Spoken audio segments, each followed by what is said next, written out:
Streaming from Oklahoma's own digital studio, this is Jeremie Poplin with Thunder Breakdown. That's right. It's time for another Thunder Breakdown as we come to you live from the digital desk. A pivotal Game 4 coming up tonight from Indianapolis with the Oklahoma City Thunder trailing 2-1 in the NBA Finals series. Thank you for tuning in. Reminder, you can go to our websites, news9.com, check out all of our Thunder-related material, and newson6.com as well. And the big question that I'll start with our guest is here in just one moment, just how important is tonight's game? Let me give you a few historical numbers on that. Teams that lead the NBA Finals series 2-1, like the Pacers do right now over the Thunder, hold a significant edge going on to win the title almost 80% of the time. They're 50-13 all time. If Indiana were to claim Game 4 tonight, that jumps to a staggering 97%, 37-1. But if Oklahoma City evens the series tonight, that shifts a bit. In tied 2-2 finals, the Game 5 winner captures the championship 75% of the time, 23-8. But first things first, the Thunder have to even up the series tonight up in Indy. So let's head to Indianapolis and welcome in Steve McGehee, who's joining us live from his hotel room. Steve, your opinion, must-win game tonight for the Thunder in Game 4? We'll go with the latter here. Whoever wins Game 4 ties it up, goes on to win. Let's not talk about those other numbers. But I thought it was interesting yesterday, Rick Carlisle, he didn't even, the reporter didn't even get to answer his question, finish his question. He says, Rick, you guys have been up 2-1 in the series and you've gone on to, and he stopped him. He stopped him right there. I'm like, this is a different animal. We're not playing the Knicks, the Cavs, and the Bucks. This is the Oklahoma City Thunder, and he gave reasons why this team is so dangerous, referring to the Thunder. So I love Carlisle for doing that. Oklahoma City knows the position they're in. They've always responded so far in the playoffs. They haven't lost 2 in a row. They only lost 2 in a row twice all year. And the first time they lost 2 in a row was when, Chet Holmgren would have just gone out in that injury with the Golden State Warriors, so they're trying to figure out how to win without him. The other one was when losing at Houston, then coming home to lose to the Lakers, and then turn right around the next time and beat the Lakers. So they have always responded after a loss. This is a tight-knit group. This is why they do so well. This is why they've won 68 games. So as I mentioned the last time we talked, I thought Indianapolis would win Game 3. And I have the Thunder still winning tonight in Game 4. Thunder, I think, opened up as a 9-point favorite. Now it's down to 6 points, I believe. I'm not into gambling, but still the odds makers out there still favor the Thunder to win this game and also to win the series. I think the stat that I saw, speaking of just a few gambling odds, not that we promote such a thing, but it's out there. The Thunder, even though they trail in the series, no team has ever been still a significant favorite overall in the series the way that Oklahoma City is when they have trailed in the NBA Finals. So that kind of tells you at least what people still feel like that this series is currently at right now with Oklahoma City even trailing 2-1. My next question for you, because this seems to be kind of the topic du jour today, and it was late yesterday as well. Tell me what you saw. Did you see SGA getting tired at the end of that game? Because that's been kind of the key point that everyone's brought up about how Indiana changed a little bit what they were doing defensively. We'll get into some of those numbers in a bit. But did you sense a tired SGA towards the end of Game 3? I didn't sense it too much from my vantage point.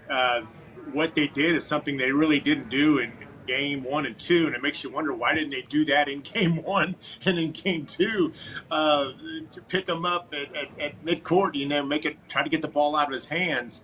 I don't think if he was, he's never going to admit to it.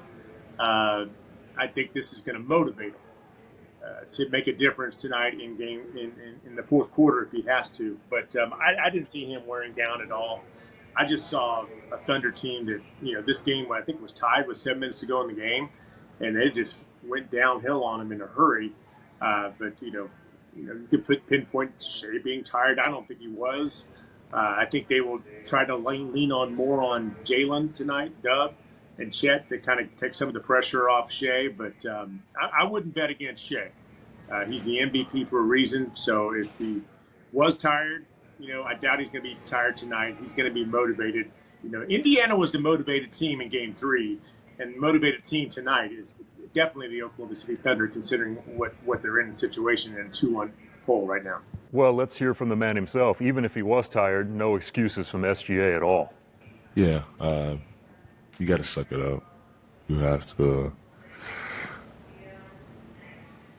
There's maximum 4 games left in the season, and it's what you work the whole season for. It's what you work all summer for. So the way I see it is, you gotta suck it up, get it done, and try to get a win. That's right, and that's going to be the mantra tonight. The entire state of Indiana is going to be kind of looking down on the Thunder and probably yelling at the same time, and they just got to find a way to come through. The thing to me, Steve, though, is they've got to be able to execute, especially in the fourth quarter. I have to admit, some of the fourth quarter numbers are a little bit troubling if you're just a Thunder fan looking at it from that 10,000-foot level. Also, the fourth quarter, 32-18, they were outscored, and they had a 5-point lead going into the fourth. And I think they're 1-2 now when they have the lead going into the fourth quarter in the playoffs. So maybe that's something they don't want. They want to play from behind. But I thought the quarter that really hurt them out was the second quarter when they were outscored 40-28. But the number one reason why they lost that game wasn't because Shea may or may not have been tired or they did a better job defensively. It was those stupid turnovers. And, Alex Caruso inbounding the pass and McConnell picks it off right away. They scored 4 points in a matter of 2 seconds. Those silly inbound passes, that's 4 points right there. Just uncharacteristic of Thunder, the way they were so slow with that basketball in Game 3.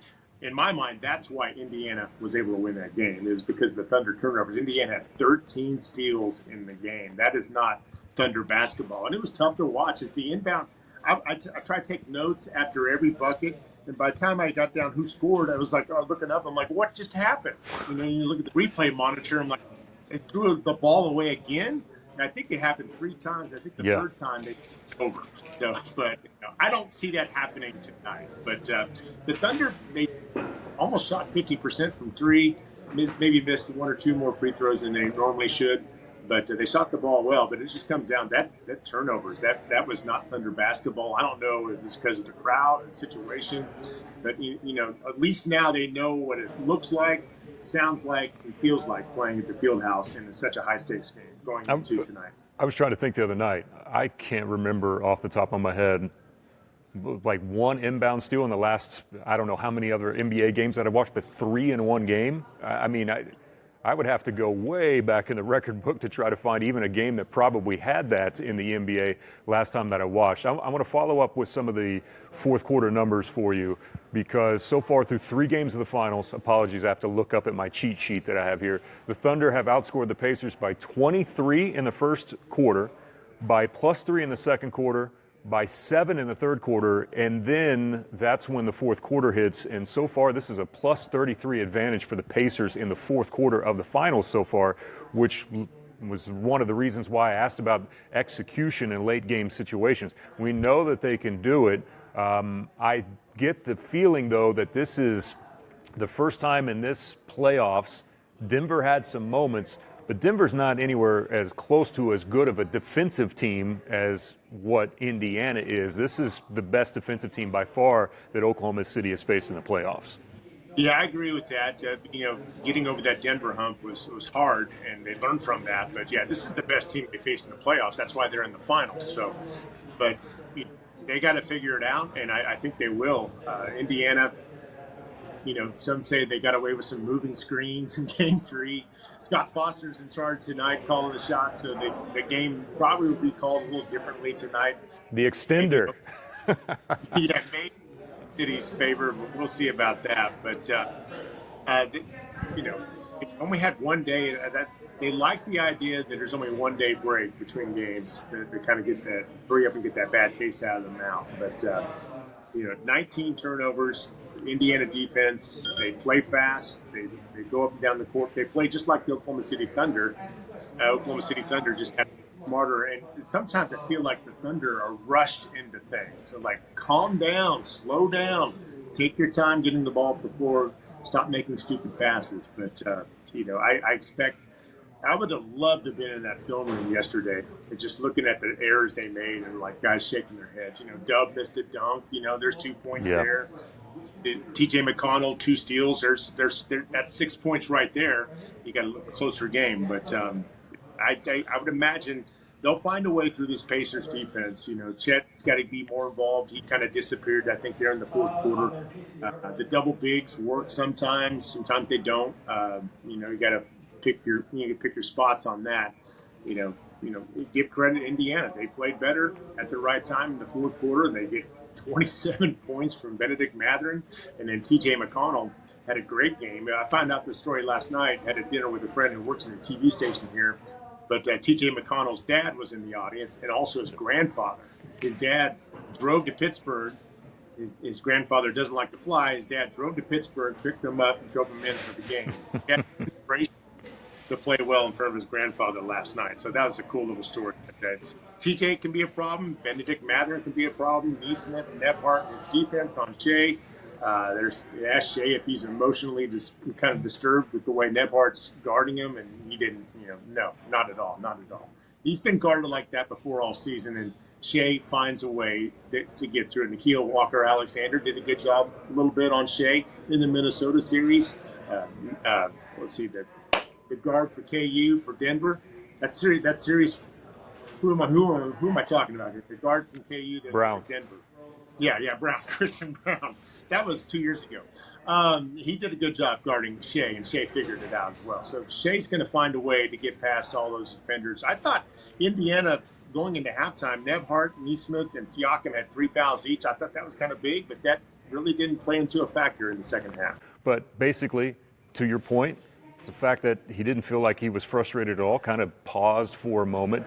And it's almost like I feel like you'd have to be like Sherlock Holmes, like a detective, Steve, to see anything that really bothers SGA, because he's the same. He's got the same facial expression.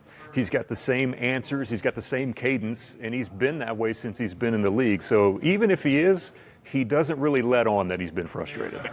There's no benefit in saying like, yeah, he is a problem. He is, guarding me the best out of everyone I faced all season long. He's not going to say that. You don't want to give the guy the edge. Now he's in the head. So, he's not going to say that. But he'll find a way. Shea's been guarded by everybody in this league. He will find a way to put points on the board tonight. Mark it down. All right, Steve, I said this earlier today on Twitter. I feel like tonight could be a big J-Dub game, and I bring that up for a couple of reasons. Game 3, there were 66 possessions where someone other than SGA initiated the offense. It was the most in any game during the regular season or playoffs for the Thunder. It's because of what Indiana was trying to do to negate SGA. Now, I'm not saying that J-Dub had a terrible Game 3 at all, but tonight, if that same type of pressure ends up working to where it's someone else initiating the offense, to me, this is where your second-line star has to step up even bigger than what he did in Game 3. And we know he has the ability to be an absolute star on a stage like this. Yeah, he needs to step up. He's an all-star for a reason. He wasn't bad. 9 out of 18 in Game 3, not bad at all. But he had 4 turnovers. We talked about that already. Turnovers. But they need him, and they need Chet. Chet as well. The big three have to play like the big three. Chet was 0 for 6 from behind the three-point arc in Game 3. I would imagine he'll knock down a couple of those tonight. But, Dub, it can't just all be Shea. I mean, he's if he has to, he'll score 40 points a game, but it can't be just him. Other guys going to have to create their own shots, and J-Dub's more incapable of doing that. He had a couple of, 15-footers just kind of rimmed out. And, of course, we talked about he had a missed dunk. Stuff like that can't happen in the NBA Finals. But, Lou Dort shot the ball well for 3. But, it's more than just Shea. It's not a one-man team. They're going to play as a team collectively. And, Caruso, I think, will play better. He won't be turning the ball over on those inbound passes. But, I expect big things from Dub. As a whole, the team always shows up after a playoff loss. For whatever reason, they're such a close-knit group. I asked that to Caruso today. I'm like, is you being such a close-knit group kind of help in situations like this where it feels like that so-called must-win situation? And, it's a big, everybody gets along on the team. They don't get too low after a loss. They don't get too high after a win. They don't get overconfident. They look at the tape, and they study it. They learn from it. They know what to do to correct it. And that's why I still favor the Thunder to win tonight in the Pacers to tie up this series. But, Dub and Chet, the big three can get at least maybe combined for 70 points, maybe 80 points, it's going to be a win. All right, outside of that. Somebody has to come off the bench. We need an Aaron Wiggins type performance where he had 18 points in game 2. Maybe it's Aaron, maybe it's Kenrich Williams, maybe it's Isaiah Joe.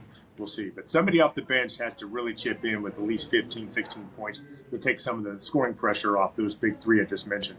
Yeah, kind of like Aaron Wiggins did in game 2. And the bench was shortened a little bit in game 3. The starters played a significant amount of minutes from Mark Daigneault. All right, outside of that, Steve, give me one more element that the Thunder have to do tonight to even up this series and head back to OKC.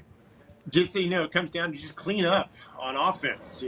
Just 19 turnovers. That's not going to get you done. That's not Thunder basketball. And you try to find some other keys, find something different. No, it comes down to take care of the basketball. 2 hands on the basketball. Get those loose balls, but stop turning over the basketball. That's number one key to get the job done. And get this thing back to Oklahoma City Monday night with the series tied at 2. Hey, no more turnovers. How's the arena? How's Indianapolis handling the finals? It's loud. Every place I've been, except, nothing against Memphis, but they didn't even sell out their games, 3 and 4 against the Thunder. But they're all loud. Every one of them's loud. So, there's rarely I think they were louder in game 3 just because it's been 25 years. They hosted an NBA Finals game. I think they stood up for at least the first 3 or 4 minutes in that game. But in case, we'll see what happens tonight. But they're all loud. They're all real loud. And there's Thunder fans there as well, just like there were Pacer fans in Oklahoma City. So it's a great moment. It's pretty cool to be a part of. And Oscar Robertson was on the sidelines to watch game 3. Very that was cool. Pretty cool to see. There, he was next to Reggie Miller, so it's always cool to see. Edgerrin James was there, the former Colts running back. I wanted to find him and thank him for all those fantasy football points he gave me. So it's kind of cool to see who's in the audience in these games. I'm sure there'll be more celebrities tonight. Yeah, Reggie going with the Mark Jackson jersey over the top of the hoodie, which I thought was a very interesting look. But he's Reggie Miller, for crying out loud. You can't say anything about what Reggie is dressed in. Steve, great stuff as always.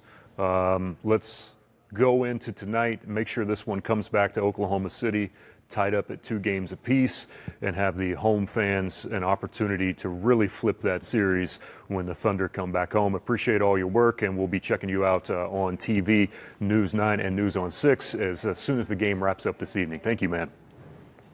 I knew Oklahoma City has to win one here in Indiana, either the one tonight or game 6. Let's not get to game 6 in that situation, but I knew they had to win one here in Indiana. Let's go ahead and make it tonight.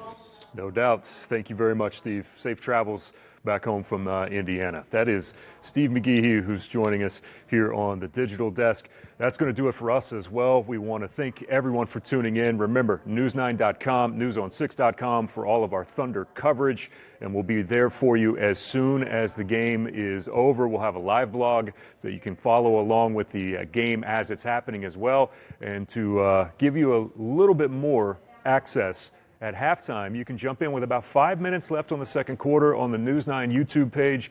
We'll be having a live hangout and watch. We'll carry that all the way through halftime. So News 9 YouTube, about 5 minutes remaining in the second quarter all the way through halftime. And you can also follow along on News 9's X account as well. You can watch the live stream there, and we'll have a post game for you live on both of those accounts as well. That'll do it for this Thunder Report. Thunder up, and we'll see you after the game. Thank you for watching this Oklahoma's Own digital studio stream. Stay with News 9, online and on television anytime for the latest news, weather, and sports.